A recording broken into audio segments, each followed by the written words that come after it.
cryptocurrency. So I'm thrilled to be here. Thank you very much for inviting me. It's not every day that somebody in my field comes up on stage and says, hey, I have a new breakthrough to tell you about in my own field. But I do. And today I'm going to describe to you a new family of consensus protocols that just emerged about a month ago. A mysterious pseudonymous team calling themselves Team Rocket dropped this particular paper that I will tell you about. And in the space of the next 15 minutes, I want to outline for you exactly how this protocol works. I know all of you will leave this room knowing exactly how it works, and that's a very tall order. No other consensus protocol I know of is as simple to reason about as what I'm about to show you. And it has some amazing properties. But before I do all this, let me try to put everything in perspective. So in my field of distributed systems, there are only two existing families of consensus protocols. Consensus, of course, being one of the most important protocols that we have to use when we have multiple machines that have to agree on something, like account balances, how much you have, who gave how much money to whom.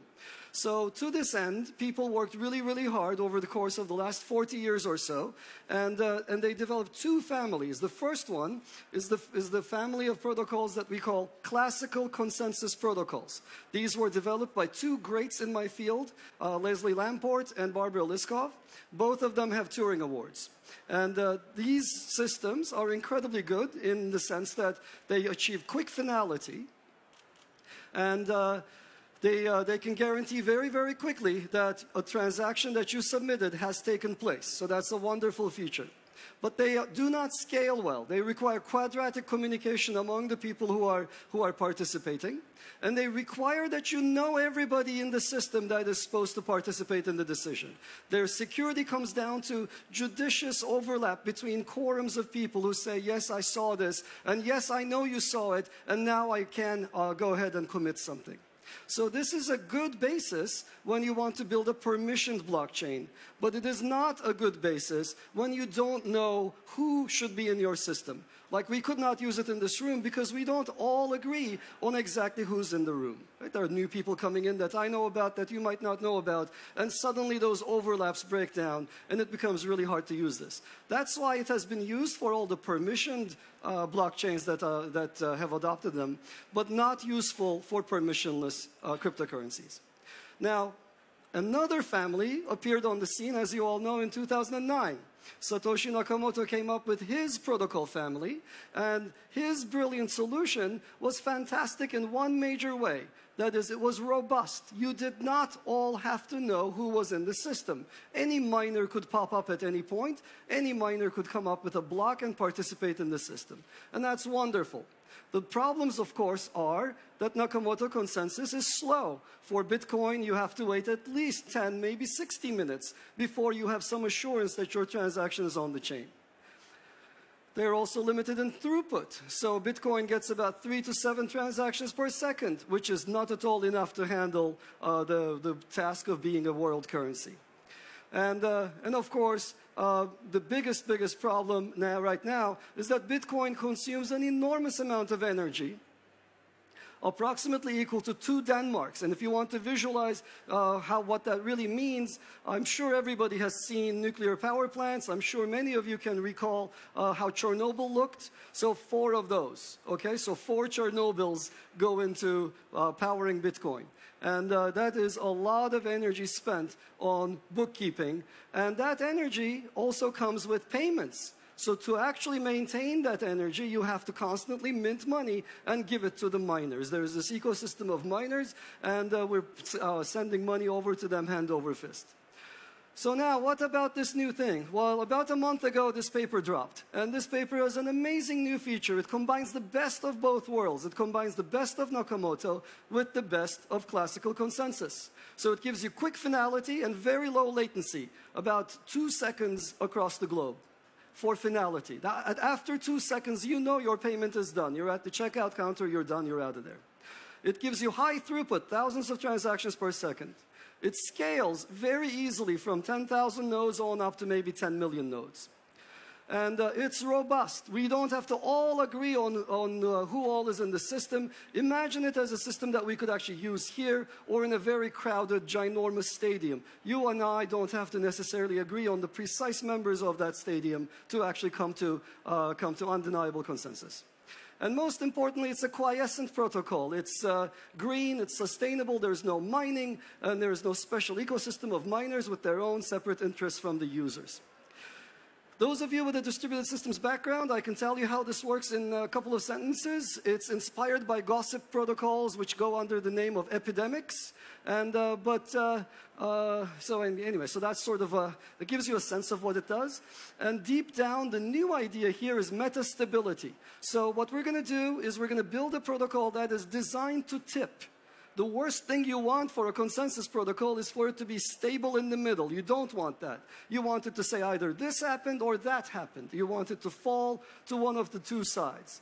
And the core operation is so darn simple, as I promised you, that I can just illustrate it to you. It's very simple. We are in a very big crowded stadium. We don't know who's in it.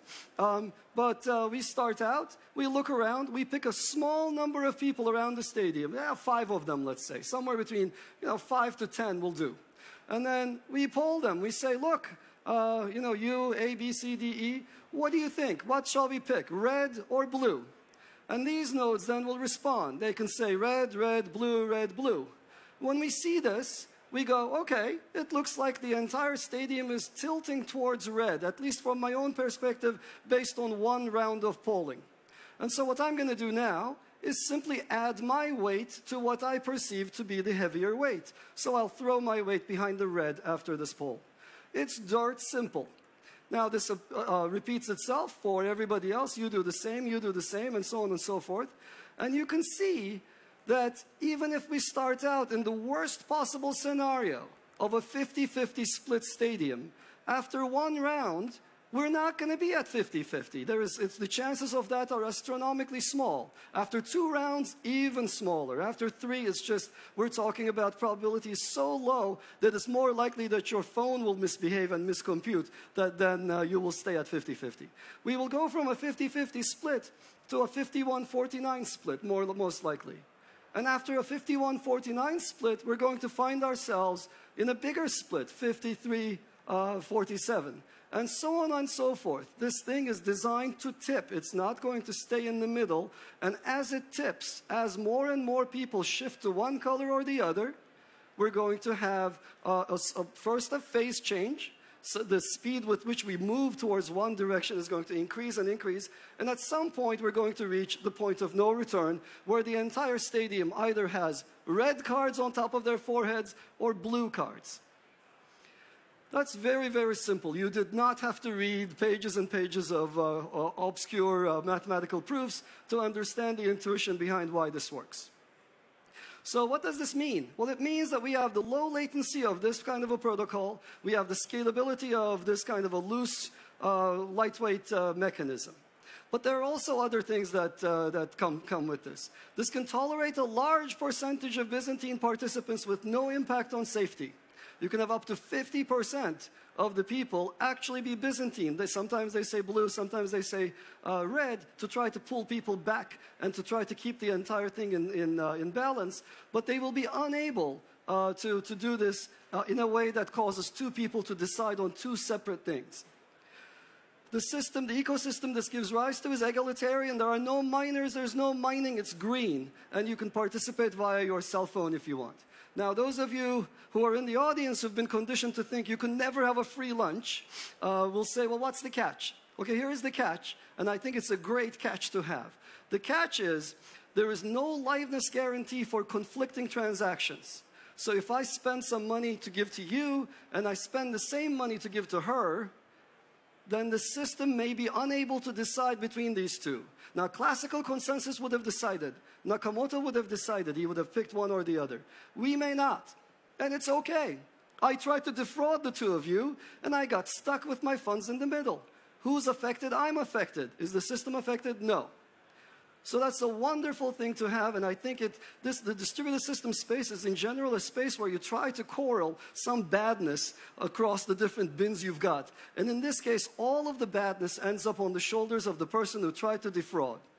And that's a very, very good mechanism to have.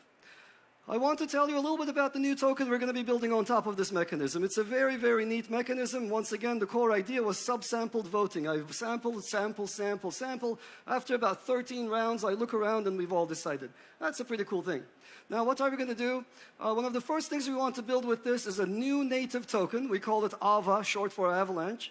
And so AVA is going to support all of those things that you are familiar with supporting. But it will also support the creation of additional coins. We believe very much in sharding across function. So there will be AVA, the native token, and there might be other tokens that people can create on top, for example, for real estate, for example, for other assets that they might want to support. It is also possible to take AVA and layer it on top of an existing system. So we could take the UTXO set from Bitcoin, from Ethereum, from Zcash, or whatever else, and put it on top. Or in fact, layer AVA on the existing system so that the miners use Avalanche to get pre-consensus on what's about to go into the blocks. So if you want very, very quick confirmations in Bitcoin Cash, well, this is one way to achieve it. So, okay, so then there are other questions. How do you ensure that there are no Sybils? How do I push people back? Like if somebody wants to create a gazillion accounts, very simple. We require that the participants put up some stake to show that they have some ownership in the system. That stake will never go away. Unlike Ethereum and other systems where your stake might be at risk if you misbehave, there is no risk of your money going away. Okay, so the stake is there solely to make sure that you don't get to pretend to be more than one person. The staking also allows us to do minting. We don't have designated miners. What we do have is people who have enough money can actually build on top of the stake that they've put up. And so that's an interesting thing, and that takes me to my final point. And it's an interesting point and probably one of the coolest things that this whole entire system gives us, which is governance.